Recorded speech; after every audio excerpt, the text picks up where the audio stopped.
This is Deb Donig with Technically Human, a podcast about ethics and technology, where I ask what it means to be human in the age of tech. Each week, I interview industry leaders, thinkers, writers, and technologists, and I ask them about how they understand the relationship between humans and the technologies we create. We discuss how we can build a better vision for technology, one that represents the best of our human values. Today, I am interviewing Bruce Friedrich, the author of the newly published book, Meat: How the Next Agricultural Revolution Will Transform Humanity's Favorite Food and Our Future.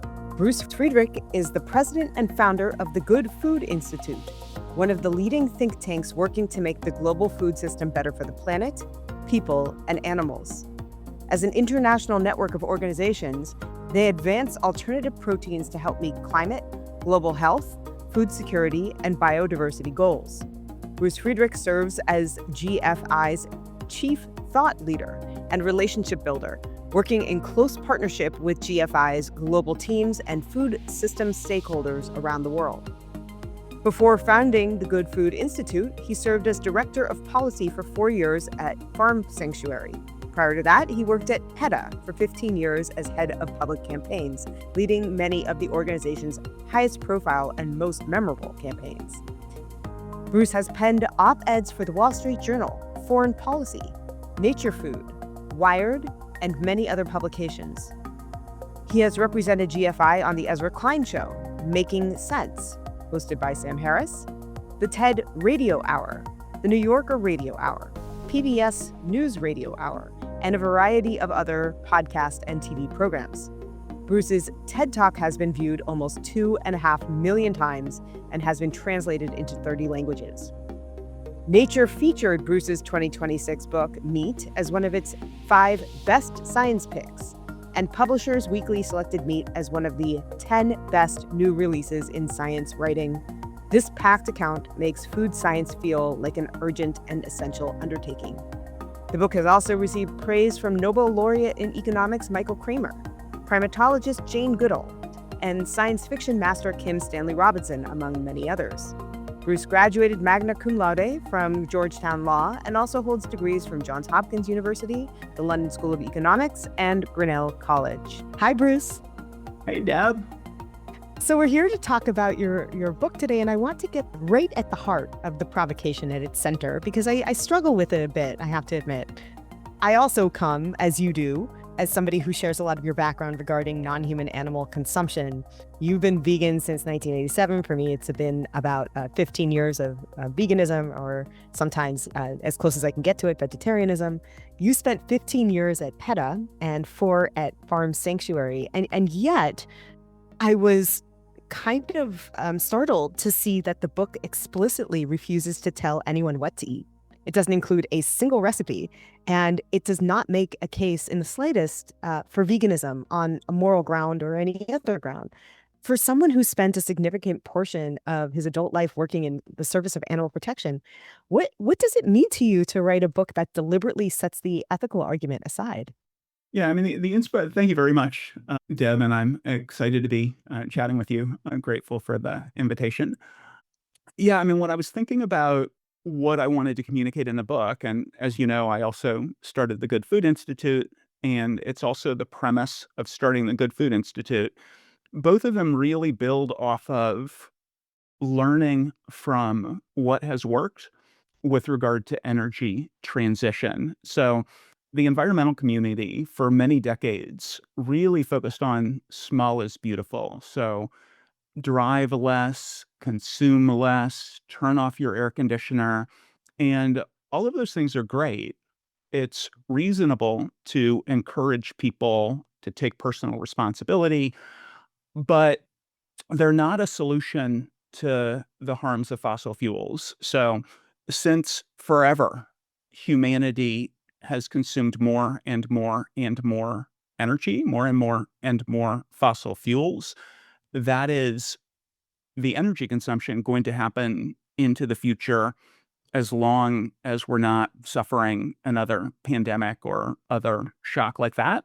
And the idea of addressing humanity's insatiable desire for meat, I think, we can learn from the strategy of the environmental community, which is to say, yes, let's do all of the personal responsibility work, but let's also make sure that we have the policies and the innovation to produce the energy that humanity is consuming, to produce the cars that humanity is driving, and to do that without so many of the external costs that come with energy consumption and personal transport. So here, the solution is, I think, let's make the meat that people love. Every year since the UN Food and Agriculture Organization started measuring in 1961, the world has hit a new global record every single year for meat consumption. 100% of economists believe that as long as GDP keeps going up, that is going to continue to happen. There's probably not a relationship that is more clear in the social sciences than that with increased global GDP comes increased per capita meat consumption. So I'm not opposed to, obviously, as a vegan of 39 years, I'm not opposed to people changing their diets, but that's very much not the point of this book. The point of this book is to say we can make meat in a new and better way, and that can actually significantly ameliorate the adverse consequences of meat production. And just like renewable energy and electric vehicles, it can also be a significant source of additional benefits to the corporations and governments that shift in this direction. Chapter 9 of the book is all about the economic benefits of making meat in this new and better way. And chapter 10 is all about the food systems, the food security, food systems resilience, food self-sufficiency benefits of shifting in this direction. And that's really the central theme of the book. I think there are roughly a gazillion vegan cookbooks and a gazillion and one books about why people should change their diets. Didn't really feel that useful to me to write another one of those books, but it did feel useful to write a book about plant-based meat and cultivated meat.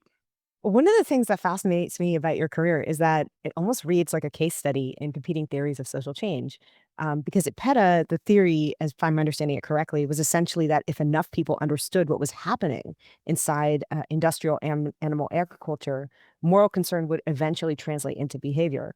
And the Good Food Institute, in contrast, seems to begin from a very different premise that people really rarely change because they are persuaded, but often they change rather because the system around them changes. So I'll give you an example of what I mean by this. When I had Paul Shapiro, your colleague, author of Clean Meat, on this show, he brought up the example of the Save the Whales movement. And he said the Save the Whales movement that started really in the 1970s ended in widespread treatment of whales as almost human-like. Now we have moral compassion and concern for whales. But at the turn of the 20th century, whales were regularly killed for blubber.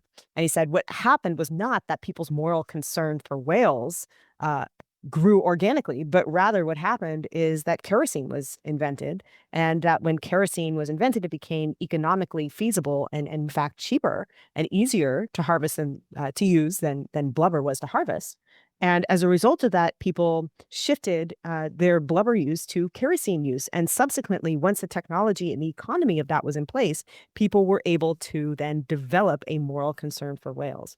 So the argument is that our moral compassion follows our economic and technological enterprises rather than the technological and economic enterprises mobilizing the concern that we might have moral compassion for the environment or animals, et cetera.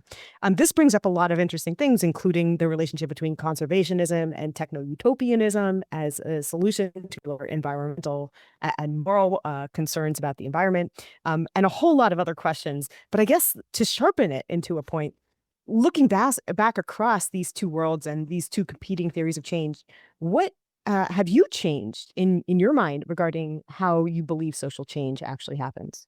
Well, I mean, I do think social change can happen in a variety of ways. So there certainly are examples of technological innovation being extremely good for social change. And Paul walks through a few of them in the book, in his book, Clean Meat, which is phenomenal, including the blubber example that you just offered, also including like the ASPCA was set up to basically try to get welfare for horses who were beasts of burden, and that was how people were moving around cities, was riding horses. And it was really an awful existence for horses. And it wasn't the ASPCA, it wasn't people's changing sentiments that improved the lives of horses. It was Henry Ford inventing the Model T and then cars simply replacing horses. And that's certainly the theory here as well. Or it's it's also the theory of renewable energy with regard to fossil fuels. It's the theory of electric vehicles with regard to gas-powered cars. And it's the theory here with regard to a lot of the suffering of animals that comes with modern meat production.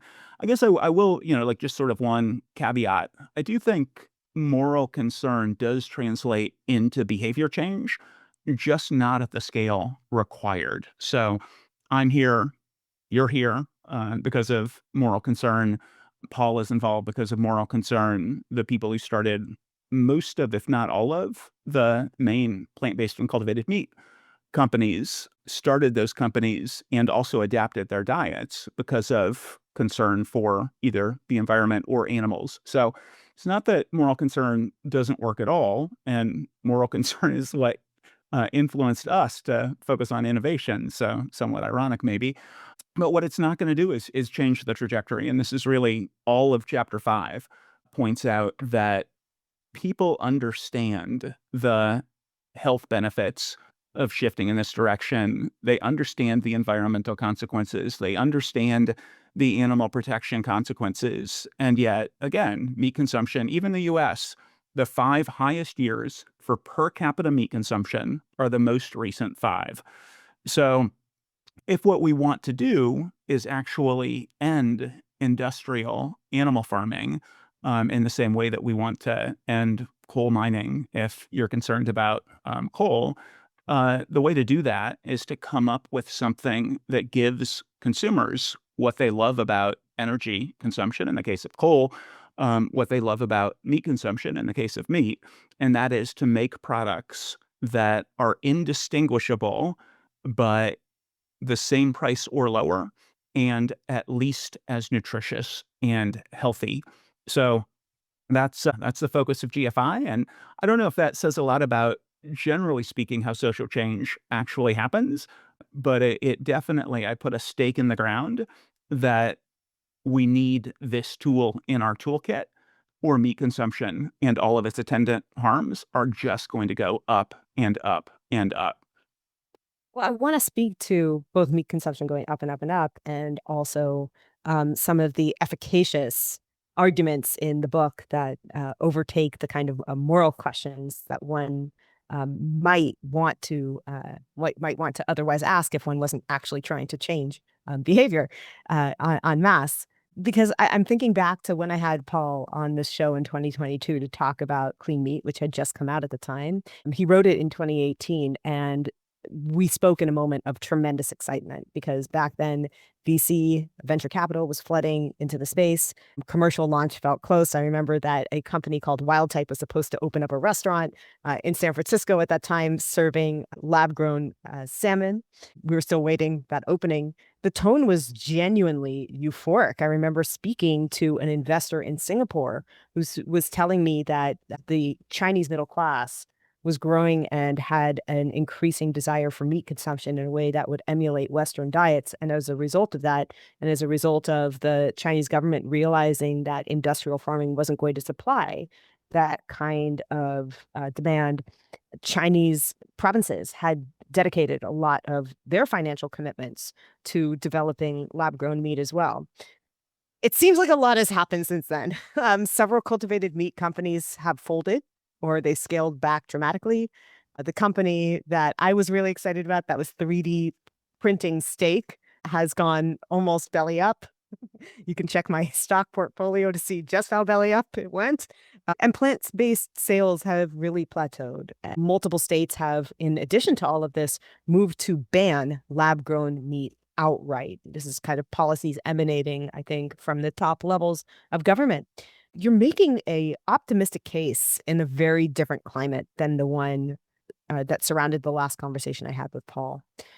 What do you think that the earlier wave got right? And what did it get wrong? And where do we go next? Yeah, I mean, I think it's a great question. And I was recently on a podcast called The Proof with Simon Hill. And I was last on his podcast in July of 2020. And I went back and listened to that podcast. And what I said on that podcast and what I said in a TED talk that I gave at the beginning of 2019 and for the New York Times in an interview with Ezra Klein. So at least since 2019, and really I think since the end of 2018, what GFI's assessment has been is that we will not see significant adoption of plant-based meat or cultivated meat until the products compete on price and taste. So just like electric vehicles, they need to have a reasonable battery range, they need to be a reasonable price, there needs to be a charging infrastructure. All of those are going to be required for significant adoption. That is also going to be true for plant-based and cultivated meat. And I think a lot of the early enthusiasm didn't really understand just how hard that was going to be.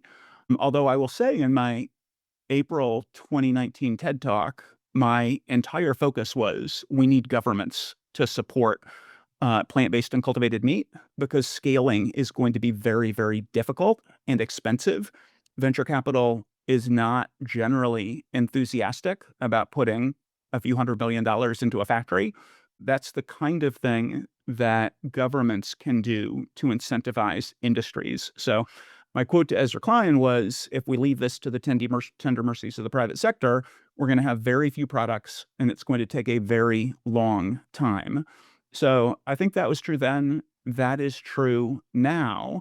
And the reason that the book reads so optimistically is that we are seeing significant government enthusiasm for these technologies.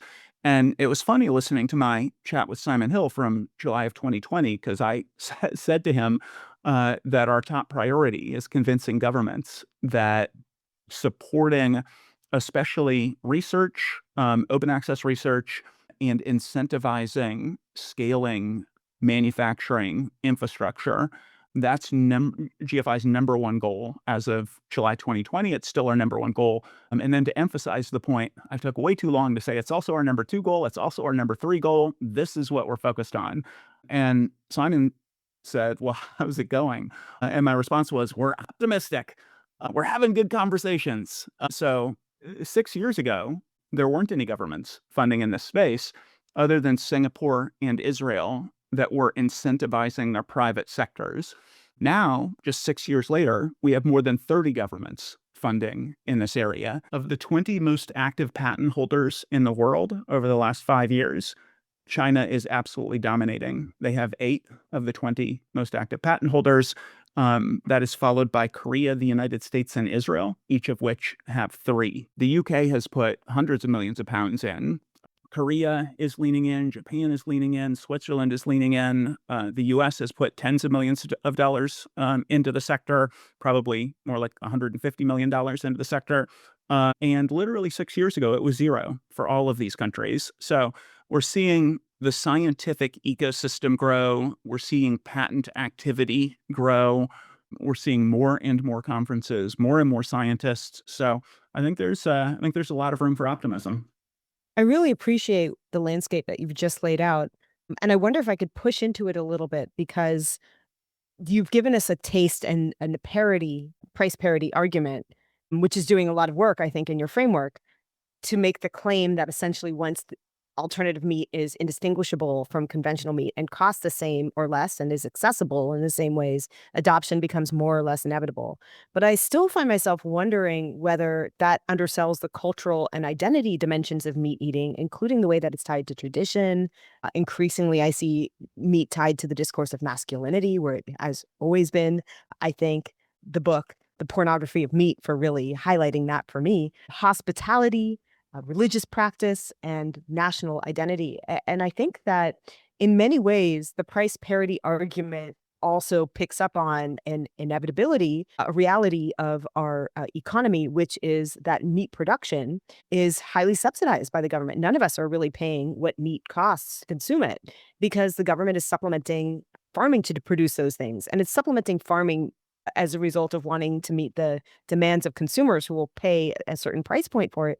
But it's also supplementing farming in ways that are tied to the preservation of American cultural practices and identity around farming. Although I know that the idea of the American family farm has more or less disappeared into corporate agribusiness. But nonetheless, the argument for supplementation and the appeals and lobbying for supplementation always gets tied back to the American family farm. And so these ideas around culture and its relationship to meat are quite pervasive in ways that don't necessarily come back to or can be resolved by the price parity or the taste argument. Do you think that taste and price are fully sufficient to how we navigate the cultural and identity issues, or is there something here that's still outstanding in a way that many other technological objects that are tied to the kind of consumer appeal and price parity argument may not be? Yeah, I mean, there's so much in that question. But yeah, and I dive into, I think, a lot of what you're talking about in both chapter 6, which is the chapter where I do all of, I think, the most frequent questions about cultivated meat. Chapter 7, all of the most frequent questions about plant-based meat. And at the end of the day, I'm not sure that there are a lot of people for whom the slaughtered animal is the critical thing. So it's absolutely true that food is cultural, food is emotional, food is social, all of these things. But one of the sort of thought experiments that I think might be helpful is to imagine the year is 1940 and somebody comes along and they say, I know that you know Sally up the road and you go up there and you buy your chickens from her. And I know that you know Hal the rancher and you go and you can actually see where the cows are and he knows all of the cows. And I know that this is, part of your social reality. You go to church with the people who are actually raising the animals who create the meat that you eat. But instead, what we're going to do is we're going to cram 50,000 chickens in a shed, and we're going to cram mother pigs in crates where they can't turn around, and we're going to cram laying hens, 100,000 in a shed, 5 to 7 in a cage, and we're going to thoroughly divorce meat production from anything that you actually currently experience as meat production. And since death losses would be so massive as a result of cramming animals into these unlivable conditions, what we're going to do is we're going to use human medicines, antibiotics, to keep the animals alive. And that's how we're going to produce meat. I think you would have heard, I mean, the ick factor on steroids and just absolute, that will never work. Nobody will ever buy that. You've got to be kidding. Food is emotional, food is cultural, et cetera. And yet that's how more than 99% of meat in developed economies is produced, because it turns out that what people want from meat is they want it to be delicious and they want it to be affordable. And if the end product works in grandma's casserole, or if the end product works in whatever sort of cultural, social, whatever situation that people are in, it's really not the slaughter of the animal or the meat production method that's so important to people. And then you add to that the fact that with cultivated meat in particular, it's literally the exact same thing, except that USDA and FDA in the US have 100 different drugs that, if they are at low enough levels, USDA and FDA think are acceptable to have in meat. And things like ivermectin and ractopamine, you can have trace amounts, and 98 other drugs. It is a huge source of meat consumption. It's a huge source of salmonella, Campylobacter, E. coli, listeria. If it's seafood, it's a source of microplastics and mercury and dioxins. With cultivated meat, you have literally the exact same thing, but so much cleaner, so much healthier, so much safer. And the hypothesis that I put forth in the book is that essentially the meat industry if it doesn't have to deal with all of the headaches and the lawsuits and everything else that come with our current meat production methods, if it can make the exact same thing with higher profit margins, the exact same taste, it's just going to shift in this direction in the same way that the meat industry shifted in the direction of industrial animal farming, because that's what caused the economics to work. And then the last thing, I guess two last things to say. One of them is, and I talk about this in the book, but actually subsidies for meat at most change the price of a pound of meat by a few cents. The subsidies look significant. They're billions of dollars, but you divide the billions of pounds of meat into the subsidies, and it's really pretty inconsequential. And even that is probably too much, because what you find kind of consistently is the meat industry accused of colluding to elevate prices, not to lower prices. And trade wars are fought essentially over protectionist measures with the meat industry to keep prices high, not to cause prices to go low. So I don't think that is a particularly significant price pressure. And it seems very clear that the basic, vast improvement in efficiency for cultivated meat is going to point toward cultivated meat as it scales being less expensive and then being the exact same product, but a lot healthier. This is a show on ethics and technology, so I don't want to lose sight of the ethical questions here. And I want to pick your brain about some of the kind of ethical motives and ethical theories lurking behind this book. I teach ethics in tech, and one of the things I find myself returning to constantly is the question of what actually changes behavior at scale. We've talked about price parity. We've talked about ease of consumption. We've talked about taste. Your book seems to include that changing systems is dramatically more scalable than changing individual behavior. That seems a little counterintuitive to me, so I want to push into it. Do you think that that's a lesson that extends beyond food to climate change, for example, or public health, or even AI governance? Or is there something unique about meat with regard to this argument? I mean, it definitely, I mean, we basically took this argument from the environmental movement, as I mentioned earlier, and just a recognition that the world's going to consume more energy, the world's going to drive more miles, there are going to be more cars. This has been true since forever. Everybody expects it to continue to be true, absent something like COVID. As long as GDP is going up, people are going to consume more energy, they're going to buy more cars, there are going to be more cars on the road, there's going to be more meat. All three of those things seem to be true. And my hypothesis would be that small is beautiful is not going to work as a global strategy. People are not going to consume globally less energy. They're just not. And it's great to have more energy efficient everything from light bulbs to buildings to everything. Same thing with personal transport. My primary mode of getting around is my bicycle, and I'm enthusiastic about being, bike lanes and encouraging people to walk and bike and use public transit. And I like walkable cities and kind of all of those strategies. But if you look at the charts, the number of cars on the road, there's not an exception to it goes up every single year. And it has been going up every single year, and it's going to keep going up every single year. So our entire strategy cannot be small is beautiful. Our entire strategy cannot be walk and ride a bike in response to fossil fuels and combustion engines. Same thing here. Our entire strategy cannot be eat less meat.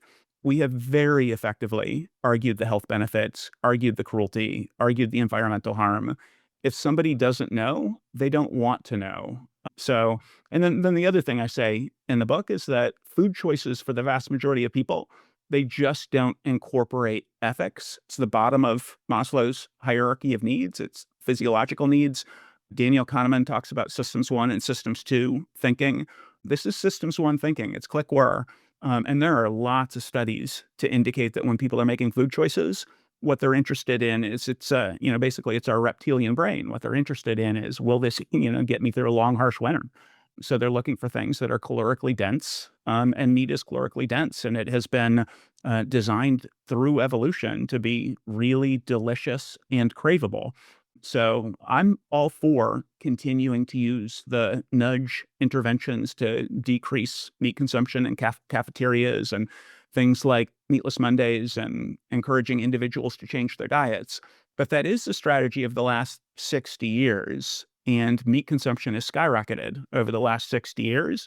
And I don't think there is, there are kind of two options. So if you grant that meat causes cruelty to animals, the range of environmental issues, contributes to hunger and malnutrition, contributes to antimicrobial resistance and pandemic risk, which is the first 4 chapters of the book.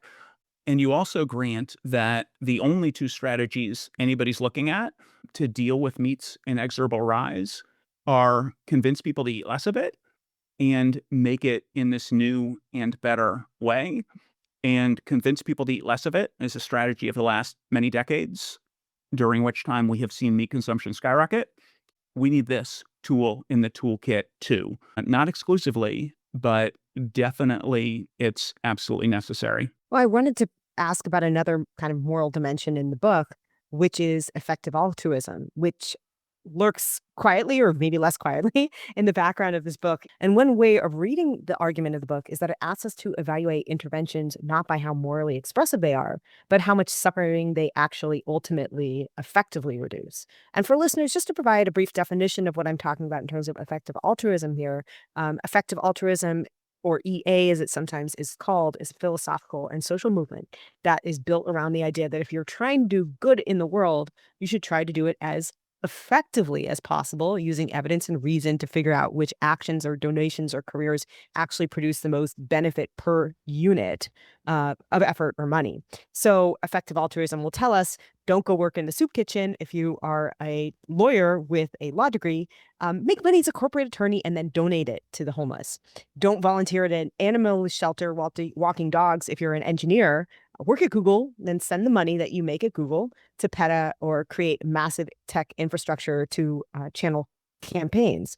And effective altruism has a significant following in tech and finance and has generated both genuine philanthropic innovation and also real controversy, particularly around whether its sort of long-termist wing has led adherents to discount present suffering in favor of speculative future scenarios. Sam Bankman-Fried, who was for a very long time the kind of figurehead of this movement, ended up being convicted of crypto fraud. And this is one of the most spectacular financial scandals in recent memory. And he was a self-proclaimed effective altruist, which brought what I want to call uncomfortable scrutiny to the movement.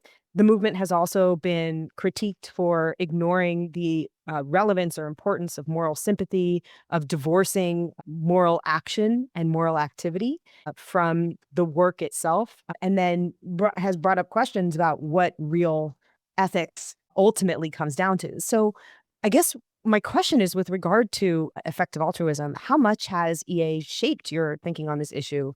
And if it has shaped your thinking on this issue, are there aspects of that movement that you have become skeptical of over time with regard to this particular implementation of EA?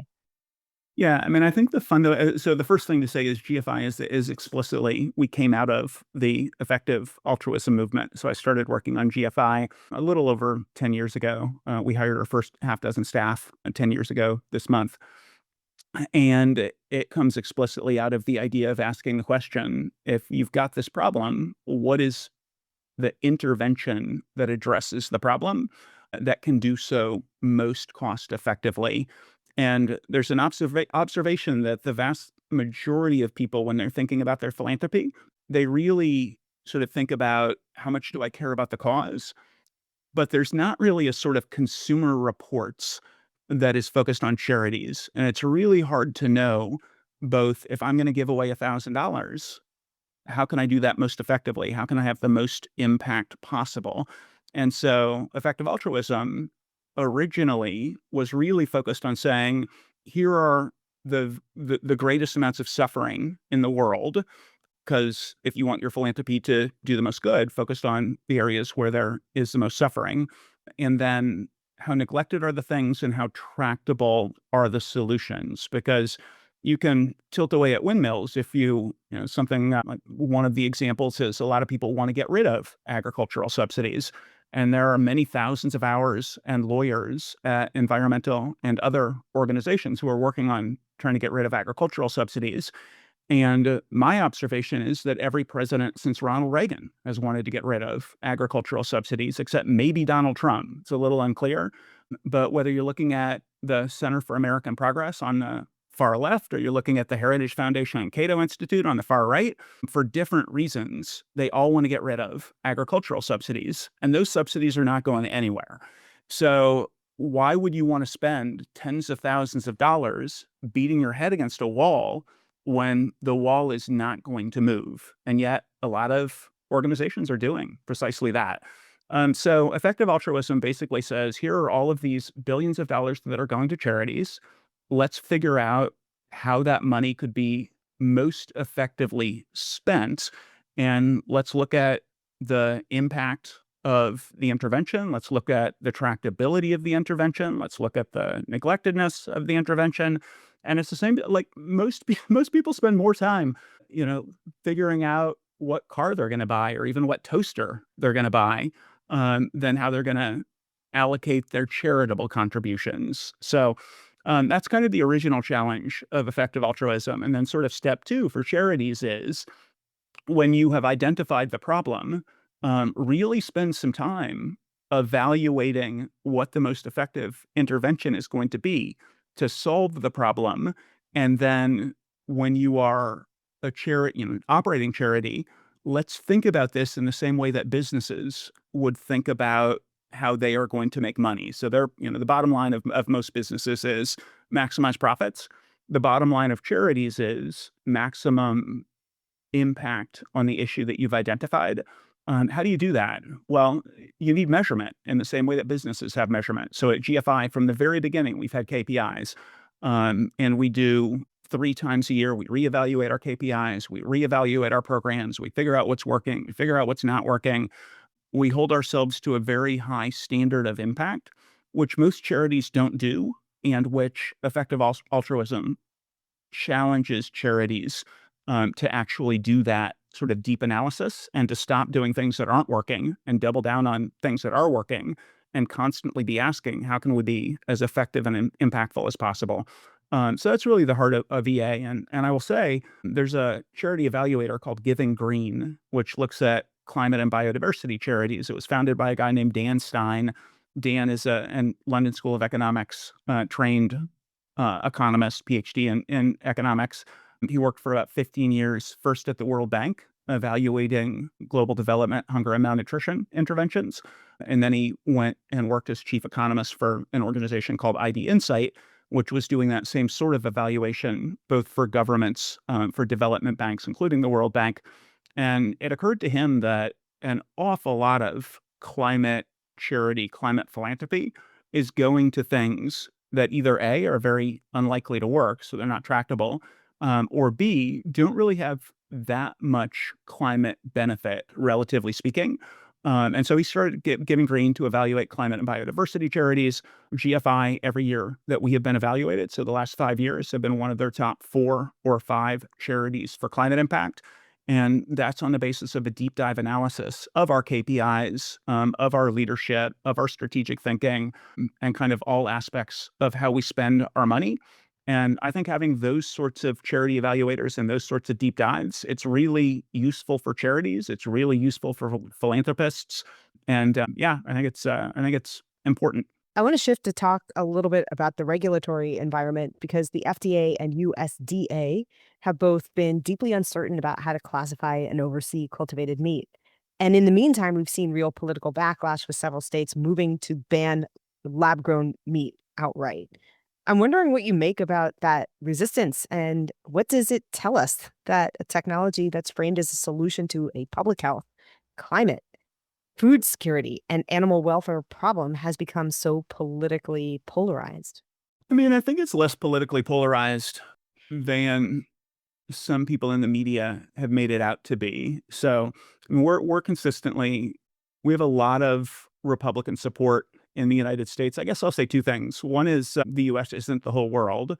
You look at somebody like Benjamin Netanyahu in Israel, or Narendra Modi in India, or President Xi in China. Very supportive of plant-based and cultivated meat, and certainly not Lily liberals by any stretch of the imagination. So I think globally, there's a lot of bipartisanship around the issue, but also in the U.S., there's a lot of bipartisanship around the issue.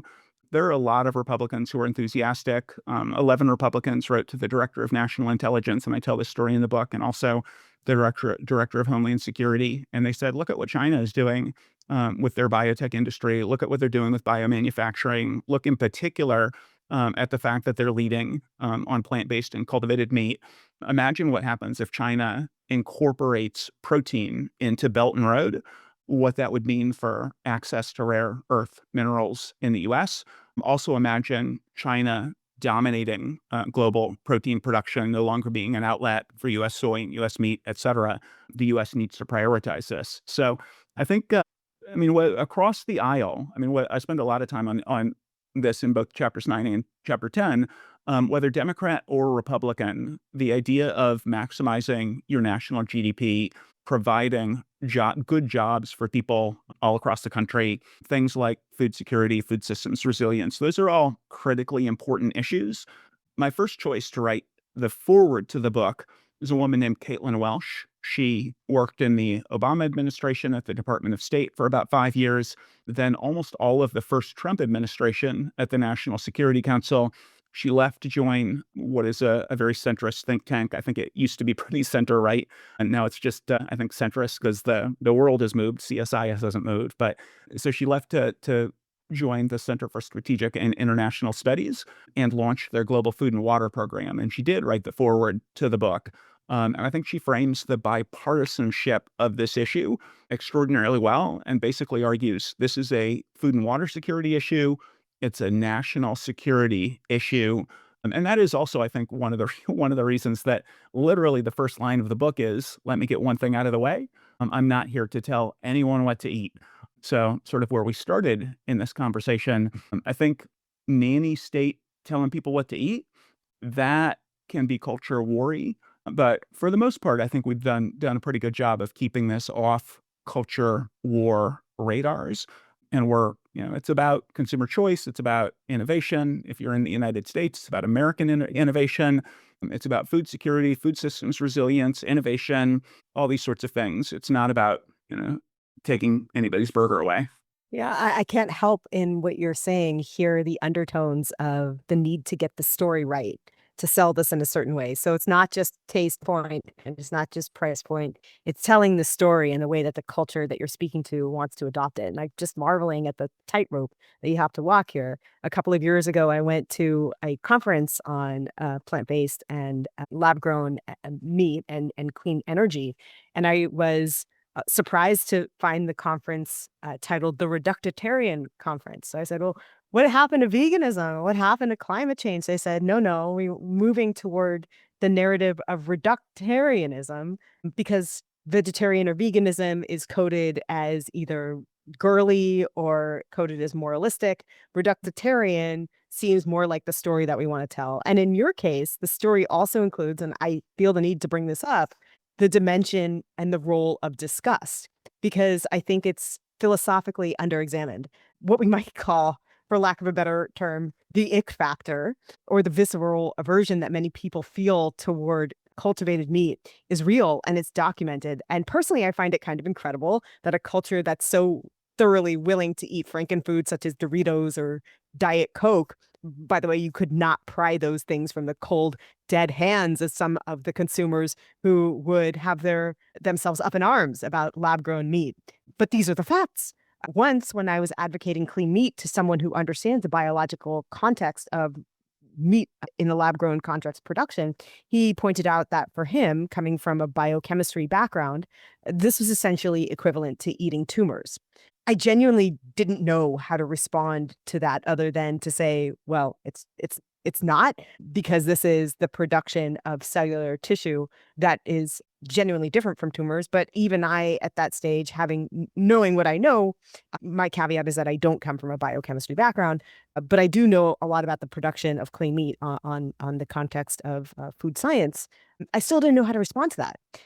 All of this is to say, I frequently get responses to the idea, the concept, or my advocacy for clean meat, indicating that there's a dimension of disgust about this product, and disgust has a complicated moral history. It's been used to justify all sorts of things that we now consider indefensible. And I'm wondering how you think about disgust as an obstacle, how we overcome that dimension of disgust, and what that dimension of disgust actually tells us about the limits of rational argument in food politics. Yeah, I mean, the consumer surveys that have been done with cultivated meat, the numbers are pretty great, and disgust comes up, but it's rare. The top two reasons that people give for resistance to consuming cultivated meat, and this is true even when you say, if cultivated meat competed on price and taste, would you switch over a significant portion of your consumption? The top two answers are to people who say no. So the worst polling still gets you to like 30% of people saying yes, which is 30 times the current market for plant-based meat and is more than enough to launch cultivated meat and then move in the direction of greater and greater familiarity, and consequently more and more people realizing that they actually would rather eat meat that's produced without all of the bacterial contamination and drug residues and everything else. But for the people who say no, the top two reasons are, I think it's going to be too expensive, and I think it's going to not taste good enough. They think it's going to be like squishy or, in some other way, not replicate the meat experience. And so they're basically just denying the premise of the question. You say it's going to taste the same and it's going to cost the same, and people, like, their top two reasons to say no are still, I don't think it's going to taste the same, and I don't think it's going to cost the same. But there really is also a lot of enthusiasm for it, and a lot of people who are enthusiastic to pay even more. So I don't know.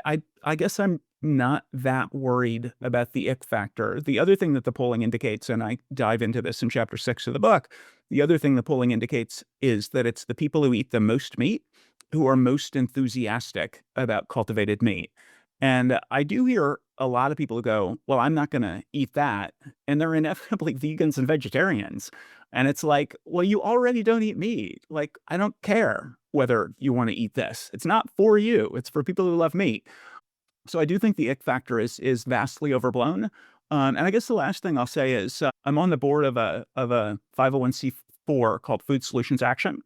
And we do a lot of fundraisers and other events where we serve people cultivated meat. And we do that with Democrats and we do that with Republicans. And not once, hundreds of people, not once has anybody said, I don't want to eat that. Not once has anyone said anything that looks like the ick factor. But what we do get is lots of people who are incredibly enthusiastic. I'm talking about senators and representatives and various people on their staffs who are very, very excited to be one of the first, few thousand people in the history of the world to eat real, actual animal meat that's produced without the need for a real, actual animal. So overwhelming enthusiasm, and literally not once somebody refused it who wasn't a vegetarian, or somebody who had like the ick reaction. So I think it's probably overblown. First of all, please invite me to the next opportunity. I've been dying to try lab-grown meat for a long time now, and I've had a hard time myself with the access point. So I understand that dimension of the parity argument. We do stuff in the Bay Area, so we can. Okay. Well, now you're on the hook. I wonder if you could help me out here, because I have one version of this argument over and over and over again with people. I think that I'm trying to bring together here questions around the relationship between the plant-based meat community and the way that it's trying to solve this problem, and the lab-grown meat community, the ways they fit together, the way they may be in competition with one another, and the way that the histories of these two things actually may complicate the future of both of them. So, for example, I will have a conversation with my mom, who I'm outing here as a person who has both a cultural and a taste relationship to meat, and also a health relationship to meat, who for a while was very gung-ho about Impossible Burgers. And so every time I came over to the house, I could bet you money on what my parents would make for me for dinner. It would be some variation of Impossible Burger or Impossible plant-based meat pasta, right? One thing or another, there was going to be impossible meat. And then my mom went to go see her doctor, who identified a high sodium and cholesterol problem. and asked her what she'd been eating lately. And she said, well, I started to eat a lot of Impossible Burger. Now, of course, my mom eats a lot of things that involve sodium and high cholesterol. And it comes from a history of people who have had high cholesterol. But the doctor immediately said, it's the Impossible Burger. And now she has gone off anything that is related to plant-based meat and is very down on clean meat because it is swept up in that reputation as well. So I'm wondering how you think about the relationship between plant-based meat, the advocacy that plant-based meat has because it has a more immediate impact in the context where regulatory environmental, that is to say, unsteadiness or lack of surety and the R&D costs associated with lab-grown meat still make it a precarious experimental object, despite the fact that you told me that I can come taste it in Berkeley at my will, which again, you're now on the hook for. How do you, how would, I'm wondering if you can help me with a good faith argument that might be more persuasive than any of the previous attempts I've had to kind of shut down this line of argumentation or thinking. So what can I say to people who come at me with this kind of argument the next time that happens? Yeah, I mean, one thing about the lumping in of plant-based meat and cultivated meat is that I think it probably does go to the detriment of cultivated meat because I definitely hear from people, not the ick factor on plant-based meat, but I hear from people who they just have a dedication to animal meat. And again, those people tend to be more enthusiastic rather than less enthusiastic about cultivated meat than people who eat less meat. The more meat you eat, the more excited you are about cultivated meat. But probably the less excited you are about plant-based meat. There are just lots and lots of people who have it in their head that for virility, for all kinds of reasons, they need to eat actual animal meat. And those people, I think, put a real ceiling on the prospects for plant-based meat that I don't think exists for cultivated meat. And then similarly, what you just described, it is true that Impossible Burgers and other plant-based meats tend to be high in sodium. One thing to say about that is that if what you are replacing them with is animal-based meat, you're going to end up with the same sodium. And there is study after study to indicate that that's true. So the Impossible Whopper and the conventional Whopper have the same amount of sodium because people salt meat when they're preparing it, whereas the Impossible Burger comes pre-salted. So there's a study from Stanford University where they served people organic beef, pork, and chicken, or they served them Beyond Meat beef, pork, and chicken. And obviously, the Beyond Meat beef, pork, and chicken had a lot more sodium than the organic animal-based beef, pork, and chicken. But the sodium intake of the two groups, despite eating plant-based meat 3 times a day, the sodium intake was identical. And what they also found is that heart disease metrics got better on the Beyond Meat plant-based meat. People lost weight and had other benefits to switching to plant-based meat. And the lead author, a guy named Chris Gardner, who's a professor of medicine at Stanford Medical School, he basically, in their press release, he kind of said, duh. He was like, yeah, if you're substituting something that has more fiber, more protein, less cholesterol, less saturated fat, the Beyond products over the conventional meat products, which have come out with the short end of the stick on all of those, your health metrics are going to get better. Nevertheless, if your mom switches from Impossible Burgers to, a whole food plant-based diet and doesn't put a bunch of salt on it, that's going to improve her sodium levels. So it really is what are you replacing it with? The Impossible Burger is hands down better than an animal burger across all the macronutrients, including protein. It has significantly more protein than what it's replacing.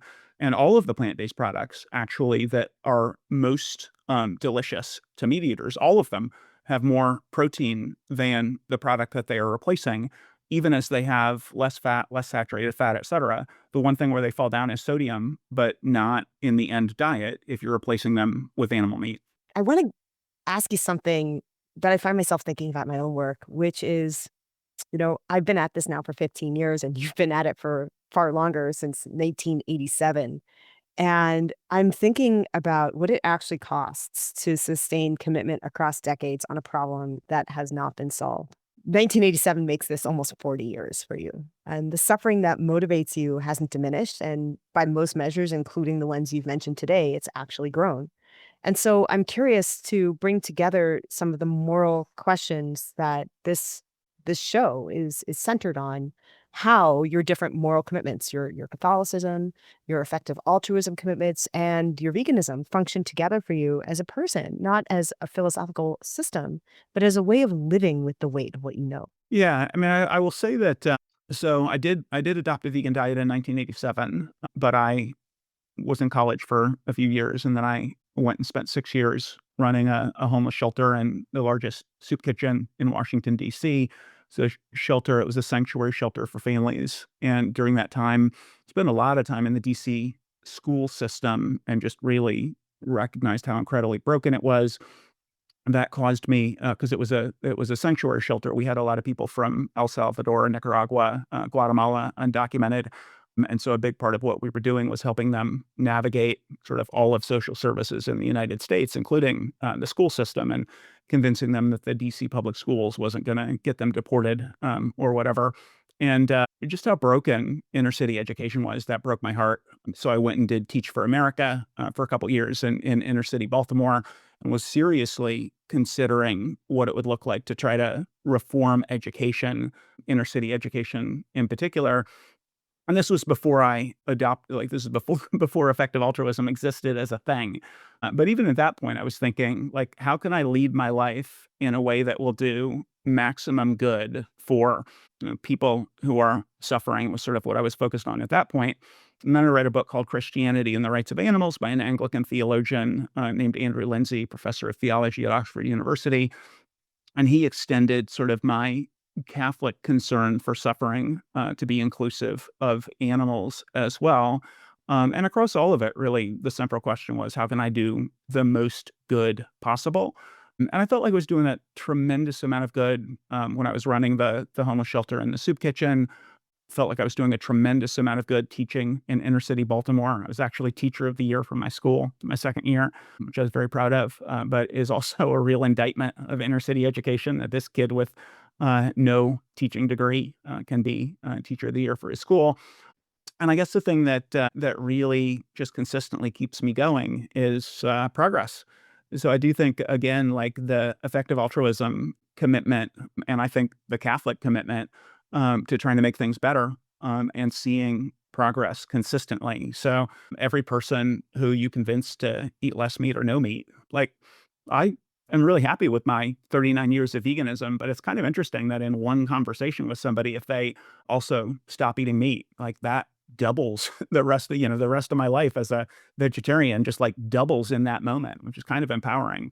And then similarly, like, looking, one of the things effective altruism challenges you to do is actually have metrics and measure how you're doing. And so you know how you're doing, and you can see the progress that you're making, and you can see all of, if what we're doing is talking about the Good Food Institute and alternative proteins, all of the additional peer review papers that are being published, all of the hundreds of millions of dollars of government funding that we have moved into this space, really just sort of changing the zeitgeist around how people think about these technologies, et cetera. So I think the dedication to the focus on progress and actually seeing that progress, is deeply empowering. I think we have time for one last questions, and I am really enthused by the optimism of this conversation. It means a lot to me, particularly because I think we're in a moment where there's a lot of reasons that many of us who are committed and excited about this issue feel less optimistic. Many are pointing to reports that plant-based sales have stalled, cultivated meat companies have struggled, and states have been banning products that barely exist at this stage commercially. I'm worried about both the public facing answer that you might have to this, but also the private one. What do you think about the future of this movement in your private moments? What things worry you the most? And finally, on the public level, what's the take home from your book and from the Good Food Institute's vision for a optimistic future? Yeah, I mean, I think the answer to all of that is kind of the same. The public and the private messaging are the same. The message of the book. It's interesting to me how many people read the book and come away feeling incredibly optimistic. And it's certainly easy to read the book as optimistic. Like I point out that 10 years ago, right now, there have only been 2 cultivated meat conferences in the history of the world. Now there are dozens every single year. 10 years ago, right now, there's only one scientist who was working in cultivated meat. Now there are probably thousands. There's certainly hundreds, probably thousands. 6 years ago, right now, no government funding. Now more than 30 governments funding it. Many of them incorporating plant-based and cultivated meat into biotechnology or bioeconomy or agricultural strategies, including China, which is exciting. Even just 6 years ago, regulatory approval was completely uncharted. Now we have a dozen products across 5 states and progress being made in a bunch of other countries. And I could go on and on and on. I mean, at the end of 2020, when there was still almost no government funding in this space, there have been 24 science papers published in the history of the world focused on the science of cultivated meat. 10 years ago, right now, there had only been 4. And then in 2021, there were 34. In 2022, there were 70, and it just keeps going up because government funding is going up. So I do think there's an awful lot of room for optimism, and I think we've made tremendous progress in, historically a finger snap in terms of the amount of science, the amount of government funding, the amount of government and scientific enthusiasm, et cetera. The hypothesis was never that people are going to pay more for a product they don't like as much. So the fact that the products are not selling in a world where most of them are not good enough and all of them are too expensive doesn't invalidate the theory of change at all. All of chapter 8 of the book is about the nature of innovation. And I tell a bunch of stories about the history of the automobile as one example. In 1906, Woodrow Wilson was president of Princeton University. He said automobiles will never be more than a plaything for the idle rich. And the reason he said that is they were really hard to start. They were really expensive. They were breaking down constantly. And people just couldn't imagine that those things could be fixed. So how is this ever going to be something that your average consumer is going to buy and drive and use? And yet Henry Ford, literally 2 years later, invented the Model T. He solved the really hard to start. He solved the breaking down constantly. And he started the process of bringing prices down through industrial manufacturing. And literally 20 years later, this is the largest industry, was the largest industry in America. Or, flash forward from that by 100 years, and you've got the dot-com bubble, and internet commerce became a laughing stock. Amazon's stock dropped from more than $215 to less than $6, so 97%. And the sort of conventional wisdom was, who would ever want to buy pet supplies online? Pets.com was a laughing stock. And now you've got Chewy, which is their valuation is more than 30 times the highest valuation that Pets.com reached. And the reason for that is that when the bubble burst, only 6% of people had landlines, and internet commerce was brand new. It had not been optimized. People were not familiar with it. And that is just innovation after innovation after innovation. So that's the optimistic take, is that the theory here is that the products need to compete on price and taste. I started the project of book writing by reaching out to 25 plant-based meat scientists, 25 cultivated meat scientists, and just interrogating our theory of change. And I talk about in the book how optimistic people are and why they're optimistic. The science and engineering challenges seem to be significantly easier to surmount than many things that humanity has already achieved and accomplished. So that's the optimistic case. But the book is also a whole bunch of examples of technologies that were delayed by not bringing the will. There's a line from Derek Thompson and Ezra Klein's book, Abundance. The world is filled with problems we cannot solve without more invention. So the book is both optimistic, we can do this, but it also says we might not. And if we don't, it's going to be because we didn't bring the will. So penicillin almost wasn't discovered, or at least almost wasn't discovered in 1941. Who knows what would have happened after that? But Alexander Fleming discovers it in 1929. It essentially sits on a shelf for a dozen years, but it didn't sit on a shelf. He continued to put in grant applications. He continued to try to get the government to fund the work. He continued to try to get somebody to take it seriously. Nobody would. No money over those 12 years. The Rockefeller Foundation ends up sending a couple of scientists to pitch penicillin to the newly created Office of Scientific Research and Development, which is a brand new wing of the War Department in 1941. They do end up scaling it up, but they could have easily said no. But it also could have been discovered, 10 years later and started saving millions of lives significantly later.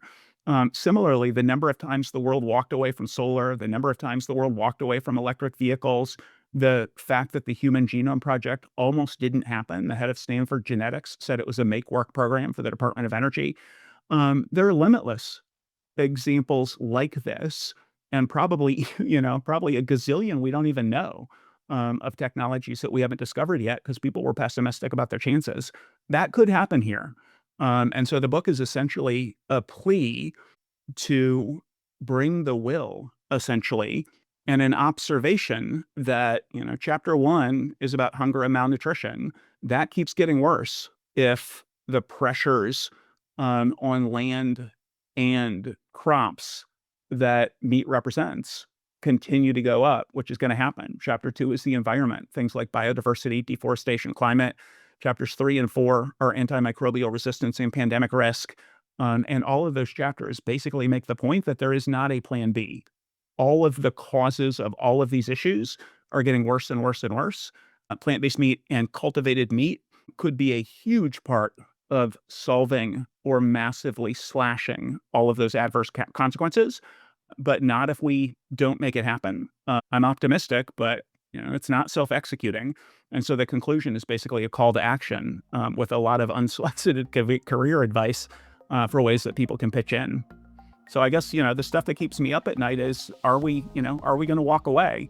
Are we going to bring the will? Our government's going to continue to fund. What can I do to maximize the likelihood of more smart funding and minimize the likelihood that it does become a culture war issue, or for some other reason that the things that might solve the problem don't happen? Maximize the likelihood that the things that solve the problem will happen, and minimize the likelihood that the things that block it will happen, essentially, because it's not self-executing. We have a lot more work to do, and the book is basically a plea to do that work. Bruce, thank you very much. Thank you very much, Deb. I enjoyed the conversation. I appreciate you inviting me on.